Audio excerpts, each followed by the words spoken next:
I know that we are greeted with a little bit of sunshine here in Columbus, so hopefully folks are experiencing a little bit of joy in that space wherever you're joining us from this morning.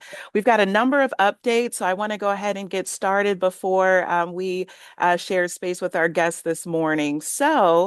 Legislators are back in Columbus with legislative spring break and Ohio's primary elections behind us. Legislators are back here in the heart of Columbus, where committee hearings will resume this week. So I just want to do some catch-up items regarding our primary election results. There were a number of contests that were largely uncontested across the state. The results set up consequential general election matchups this November. So I'm going to run through a number of those races. Starting with the governor's race, Republican entrepreneur Vivek Ramaswamy secured the GOP nomination. Former Ohio Department of Health Director Dr. Amy Acton ran unopposed for the Democratic race. There were a number of state legislative primaries. There were more than 500 offices that were up for election, including the Ohio House and Senate, along with judicial and local positions. Incumbent state senators and representatives largely held their seats in contested primaries. Many legislative primaries were low competition or uncontested. We've got the U.S. Senate race here. Former U.S. Senate Senator Sherrod Brown won the Democratic primary and will face incumbent Republican John Husted in the general election. The race is considered nationally significant. And could influence the control of the U.S. Senate with implications for federal funding and policies affecting young children and families. So, definitely keeping an eye on that. Congressional races. There were several competitive congressional primaries that set the stage for closely contested general elections, particularly in districts that have become more politically competitive following redistricting. In Northwest Ohio, State Representative Derek Marin won a crowded GOP primary and will challenge long-serving Congresswoman Marcy Kaptur. Meanwhile, in Northeast Ohio, Brook Park, council member and union iron worker Brian Poindexter won an eight-way Democratic primary to challenge GOP U.S. Representative Max Miller for Ohio's 7th Congressional District. And finally, this isn't directly tied to primary results, but the current Senate Finance Chairman, Jerry Serino, representing the Kirtland area, has dropped his bid for the Senate presidency, leaving Senator Bill Reineke of Tiffin in a strong position to lead the Ohio Senate next General Assembly. So please note that our team will continue, as we always do, to monitor these races and see what will largely impact Ohio's families and young children. So without further ado, I want to make sure that we give our guest enough time to share her wealth of knowledge this morning. We are joined by Lili Gray. Lili Gray is a national trainer for Child-Parent Psychotherapy, where she is a member of the CPP Global Steering Committee. She specializes in the treatment of 0 to 6-year-olds, medical trauma, families involved in the child welfare system, training adult learners, reflective supervision, and vicarious trauma. Lili trained in several evidence-based trauma treatments for children and is also a trainer for FAN, facilitating attuned interactions, and 0 to 3, DC 0 to 5. Lili participates in state and national work groups and gives national and international presentations on trauma work with young children, professional development, reflective supervision, and IECMH. She is a board member of the Illinois Association for IECMH, a member of Florida Alliance for Infant Mental Health, and the World Association for Infant Mental Health. Without further ado, Lili, the floor is yours. Thanks, Vanessa, and thank you all at Groundwork and Caitlin, who couldn't be here today, but we're holding her with us for inviting me. And you're very welcome to ask questions in the chat. I'm pretty good at navigating that while we talk together. And I know we're all busy, but I also invite you to come on camera so that we can see each other because this is the infant mental health, early childhood mental health world, and we value relationships and looking at each other. So if you can join us, we would love that. I'm going to go ahead and share my screen, and I'm going to share with you just a little, oh, I don't know why that happened, a little a little slide deck that I've created just to guide our conversation, and then we'll just get into the conversation a little deeper, okay? And y'all can see that now, Vanessa? We got good? Okay. Always good when it works, right? When our technology works with us. So I did provide this link, and Vanessa, I'll give Caitlin this deck after we talk, okay? So this link is to our website where you can find out more about the model after we talk, and it's child-parent psychotherapy.com. And you want to look under training to find out more about what I'm going to describe. What is CPP? That's what we call it, CPP. Now you're in our jargon land, so just ask me if I use jargon that you don't know.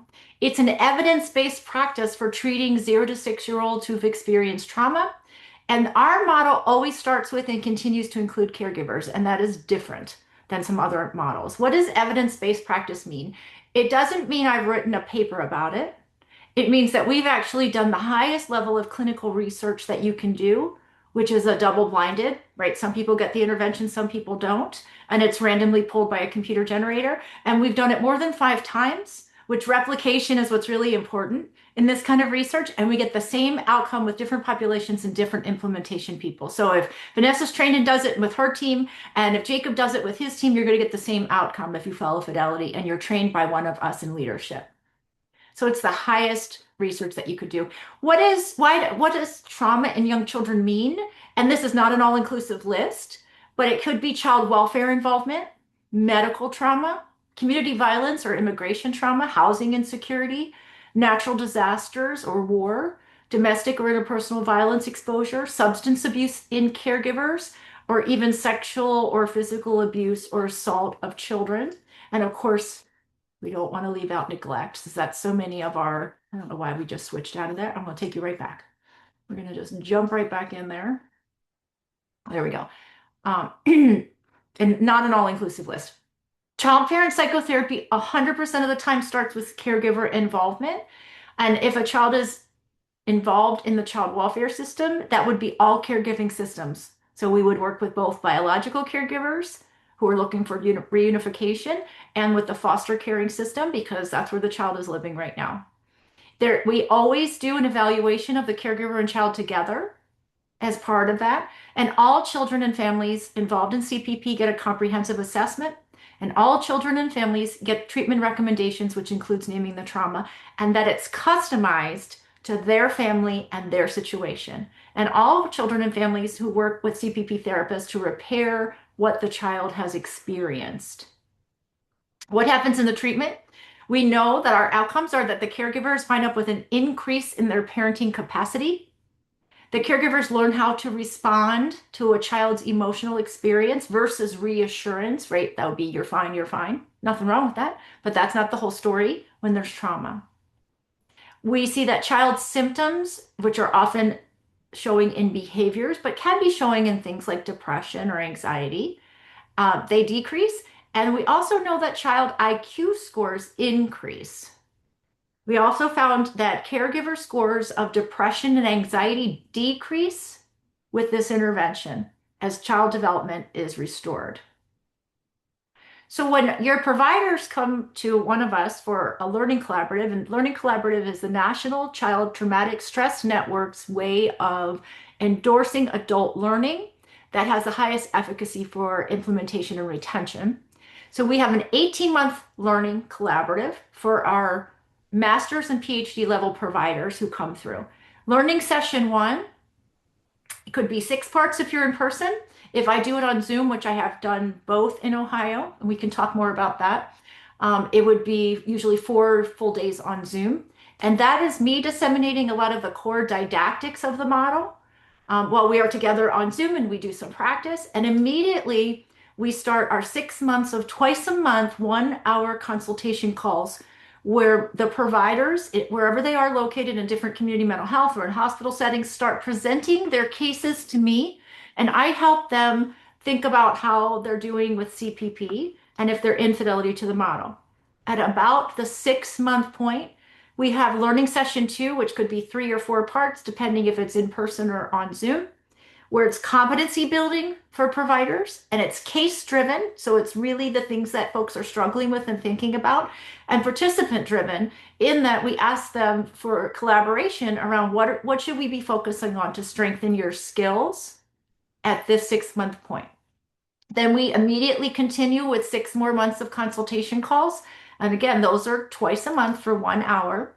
And then we have learning session three, which is 3 or 4 parts, competency building, case-based, participant-driven. And by now, I'm really starting to see growth in my providers, right? They're starting to get it. They're starting to understand what's happening in the model and how to implement it with more efficacy, with more confidence. And we continue for 6 more months of calls, and then the training ends. Just when at 18 month point when they're starting to feel really a little bit integrated, and we end our training. However, all of us in CPP remain available. I actually have a meeting with one of the providers that ended their training with me about 9 months ago. I have a meeting with them this week around a consultation around one of their cases. So, does CP work and for whom? So, we've had 5 of these research studies called randomized controlled trials.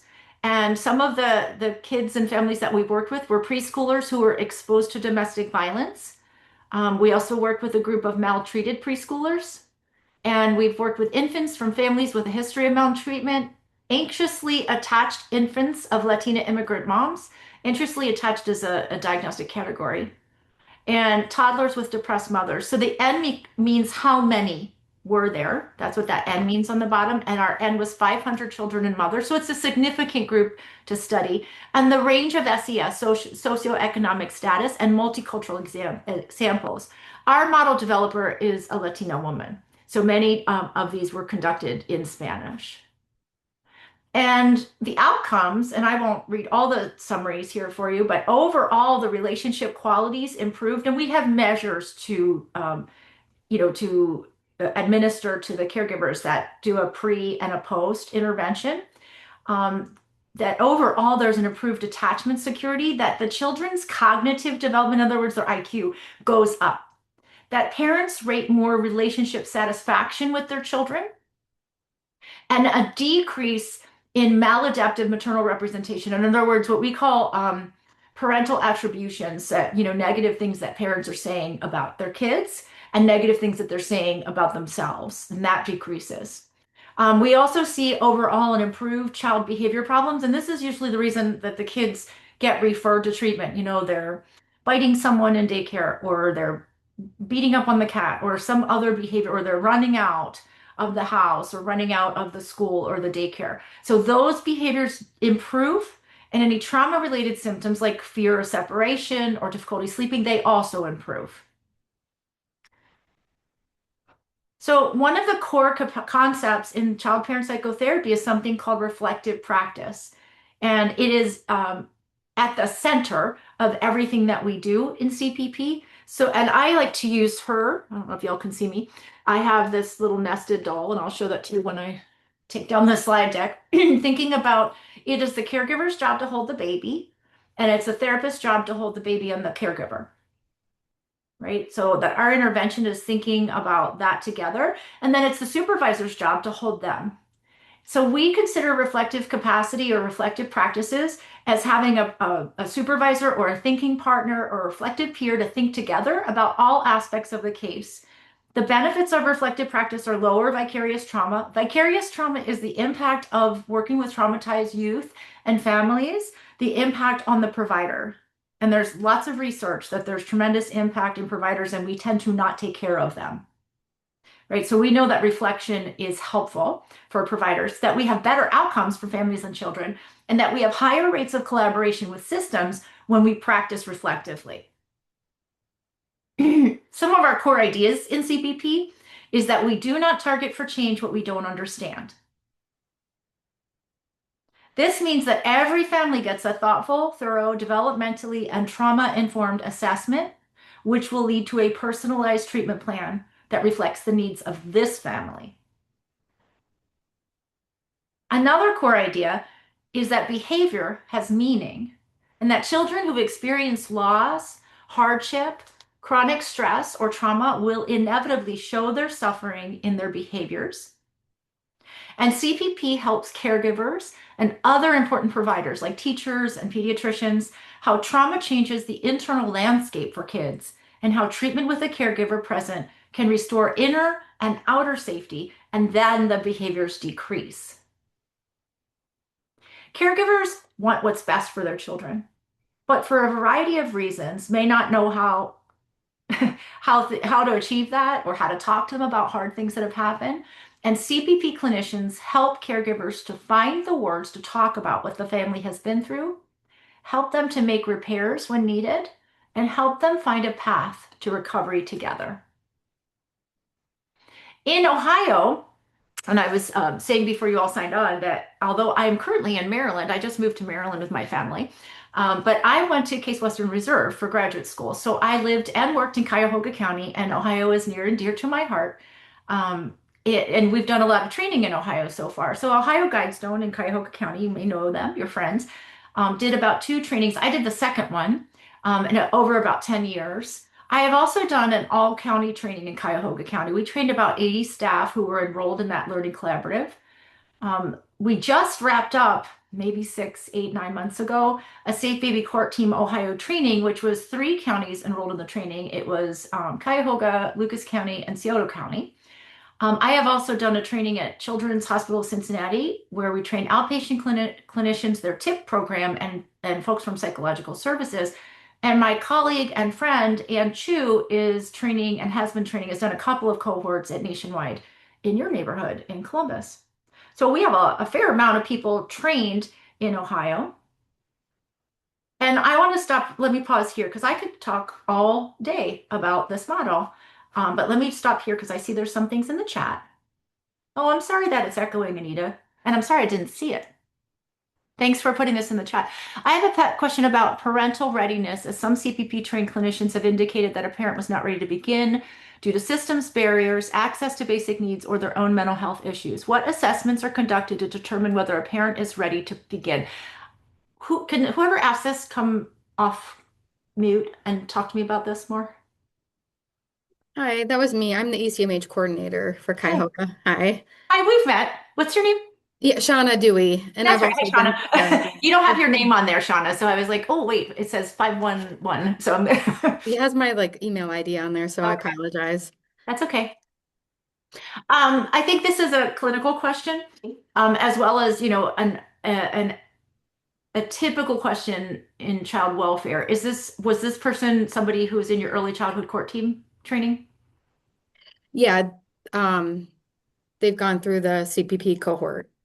Probably with me, right? Yes. Yeah, yeah. Because this comes up in anyone who works in child welfare. I mean,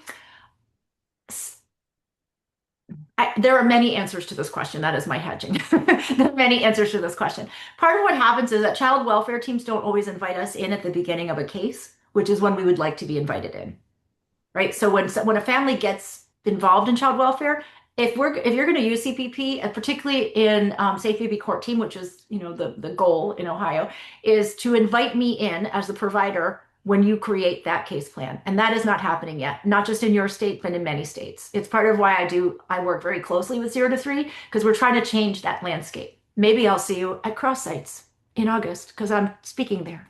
Cross Sites is our conference if you're coming to that. Oh, hi, Brooke. So that kind of speaks to it's where are they in their case plan and readiness around mental health. I don't agree with that. I don't agree with that mental health is a barrier. We don't have that as part of our model that your mental health is a barrier. If we did that, who would come? Right? We work with parents with complex trauma and complex mental health challenges. We know that improves with this intervention. So I would invite that person if you want to share, if you want to send them back to me, have them come for consultation. Sounds like a hard situation and they're really struggling to figure it out. Are there caregivers? Sometimes the system tells caregivers you have to do these 20 things before you can get to CPP. We wish they wouldn't do that Hmm. because parenting would be continuing anyway if their kid wasn't removed. So why can't we be involved sooner? And I don't necessarily agree with the idea that they have to do all these things to be ready for CPP. As the expert in CPP, I would prefer that they consulted with us rather than decide they have to do these 10 things before they can have this, because then sometimes parents experience this as, oh, this is just a way to drag out my case. Hmm. Does that make sense? Yeah, and as a coordinator who has been trained in the model, and here's, some complexities going on with the cases, and, a clinician saying, well, I felt like we couldn't get the foundational phase started because of like mom's mental health Mhm. barriers, but yet, the case went on for like 6 to 7 months and mom's mental health actually worsened. How could I address that, like as a coordinator, to help advocate, I guess, better for that family and their needs? It's a great question. So CPP should be happening concurrently, both with foster parents and with biological carers at the same time. And sometimes I don't know what's happening, specifically in that jurisdiction, but that is how they were trained. Is that how everyone implements it? No. I wasn't born yesterday. I know. And some of that is competing demands of your system. Like your agency may not allow you to have low enough caseloads to be able to see those people. And then I would ask the question, how did you decide who to intervene with and why? So if you're only intervening with mom and she's struggling in her mental health services, which is not like that, hopefully there's someone else involved, who's looking at the system where the kid is living?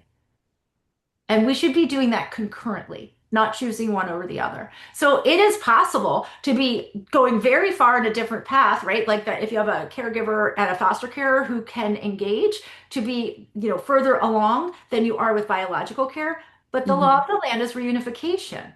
And in Hmm. CPP, we don't attach to outcomes, right? We attach to intervention. So I'm going to hold hope and benevolence that with the right care, which is not necessarily my care, mom may get on the right medication, she may get the right intervention services, right? That she decides all of a sudden, okay, I can do it. I'm feeling so good now, and I'm ready to bring her back in. So we aspirationally stay connected to her while we continue to work on concurrent planning, right? Okay. Which is child welfare, right? That's how we do it. Hi, Brooke. I'm just going to keep moving if you guys don't mind, because I want to get to all these questions. And Shauna, we can talk more. Hi, I'm the newest parent youth ambassador with COAD, Corporation for Ohio Epilepsy. Oh, fabulous. So you're down with Wanda in my corner down there. Hey, hi, nice to meet you. And I was curious if you have resources or providers for those county. Oh, friend, I wish I did. Yeah, But it's so limited. I know There's you were in months a of little. wait. Mhm. Yeah. You were in a desert down there, but we Yeah. should get on a call. Let's get on a call with Wanda, Okay. and think together more about that because you're also close to some of, I mean, you're not that close, but I also train in Kentucky and I train in Indiana, right? So my Cincinnati folks are connected with my Indiana people, right? Because they're right there. And my Indiana people are connected with my Kentucky people. So I know it's not your next door neighbor, but I tried to connect Wanda with Nationwide, which I know is Hmm. not perfect because it's a hospital and she's not doing hospital. But let's talk. And are you coming to cross sites? I'm new, so I'm not sure if that's something that I've been invited to yet. I think Wanda is out of our Athens office, and I'm more up in the central Ohio You are. area. Okay. I'm out So of close. Dover. Okay. So I'm not sure if that's something that I've been invited to yet. I'm gonna, Um, there's my email. okay. Write me I directly. will. Okay. So I am the trainer. I'm a national trainer for CPP and I'm part of the dissemination team, but I am your personal trainer for Ohio. So literally when people need me, I want you to call me directly. Like, let's get on the phone and talk about this. I just had a meeting recently with, Caitlin and some of my other folks, and happy to do that. Is there ever a time when CPP works in tandem with another model? Let's hear more about your question. What a good question.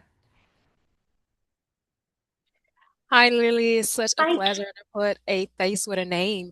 Oh, thank you. So I'm with Cuyahoga County, Ohio, Oh, and you did hi. train one of our recent cohorts in the CPP model. Hi. Oh, Um, hi. yes, It's yes, nice to yes, meet you. yes, yes. You talked to my director, Shauna Roman. Oh, yeah. Um, so this question actually piggybacks on Shauna Dewey's question. Huh? Um, and so, say for an example, a case is referred for CPP. And part of getting the services started is that there's two clinicians on the case. One is a CPP therapist, and the other one is the IEC MH therapist. This, Yeah. and that other therapist is providing consultation.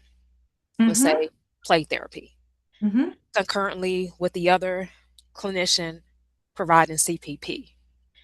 So, yeah, it just raised Yeah. the question where You I see my wanted to face. pause. I wish we wouldn't do that. I wish we wouldn't do that because, and is it harmful? I don't think it's harmful. I just think it's confusing for young children to have multiple people involved in similar ways. And we believe that relationships are really, really matter. And I know you all have a wonderful system of ICMH people, and I wish we had that everywhere. But when you're doing play therapy, to me, that is not consultation, that is intervention. Now you're doing psychotherapy. And I don't, it's how does the child understand like this is different than this? And the caregiver intervention model is really what we're working on with the trauma. And I don't know. I mean, I don't think it's harmful. I just wish we could think about a different way to do it or sequentialize it. Maybe we do it after CPP if there's still a need, or maybe we do consultation for the caregiver around parenting needs. I don't know. I think it's So tricky. actually, my computer, I guess I low bandwidth, and all I heard was you say, "I wish we wouldn't do this." So, and then I heard an end piece of maybe looking at a care intervention model. So, I guess it doesn't sound like this may not be to fidelity. Um, That's right. Right. okay. I think what's hard is that I guess I'd want to understand why we're intervening with two providers on the same 3-year-old, for example. Do we not believe that this model is going to be efficacious in CPP by starting with, sometimes that is actually the barrier that our providers and our systems don't believe that we're activated by like the needs of the kid or what we perceive to be the urgent needs of the kid. And CPP does address that. It addresses it through the caregiving system, not through direct services with the child. So this happens. This happens. I mean, we have other states do it a little differently. I guess I'd like to invite reflective practice into it since they're ICMH, they're used to reflective practice. And I want to understand more. I want to understand more about the decisions we're making around consultation moving to intervention with a child, right? So I'm an ICMH consultant, right? I do that. Um, in that role, I don't intervene with children directly. That's just how we do it in Illinois. That's where I've been for 20 years. I might be in the classroom. I might offer parenting support. I might offer a parenting group for a parent. I might offer circle security group that I'm also trained in that model, which I love. I saw you nod, but that's a wonderful model too.